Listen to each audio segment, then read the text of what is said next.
important to explain to editors what the importance of the story is, so also the current importance.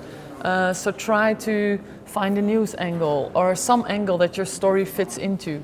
I think you have to sometimes try to think as an editor, so try in a way to think, okay, these editors get so many stories sent to them every day. How do I stand out? How do I find a news angle? Which picture should I include in my email or in my pitch PDF to make it stand out? And I think that's the way to get a yes. You have to look at the newspaper you are pitching to and really try to see what is the stuff they usually publish, and try to fit in basically with what they're looking for. I think that's the best way to get a yes. I think the storytelling part of your documentary work in the beginning is actually more important than the technical quality, and the technical quality will grow as you grow. I would say being very technical is lovely once you're in this business, but when you're starting out, forget the technical stuff, it will only freak you out. I think that's what it did to me, at least.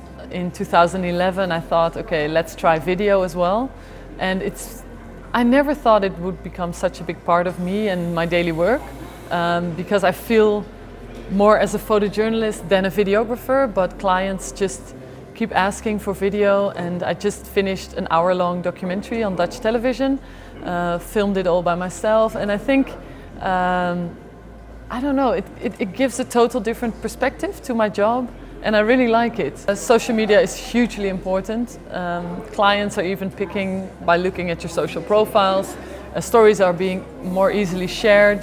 When I share a picture on Instagram, people, I mean, everyone anywhere can see it. They can ask questions. I try to reply as good as I can. But I think on the other hand, it's also important to give images time. When I see people looking through Instagram profiles, it's very quickly. It's just, oh, a story, tick, tick, tick, and you look through it. I really like it when people kind of take their time to look at images, when you kind of sit down to look at an online told story or in a magazine.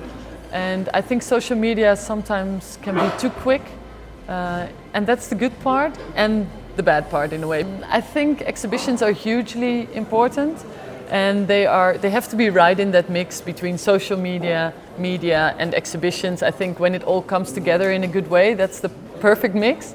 I just finished my own exhibition about my South Africa work, my Born Free exhibition, and to see your work printed on large format, it just gives such a different vibe to your work, to see the details that you usually don't see, because you either see your work as a photojournalist, you see your work in magazines, newspapers, online, social media.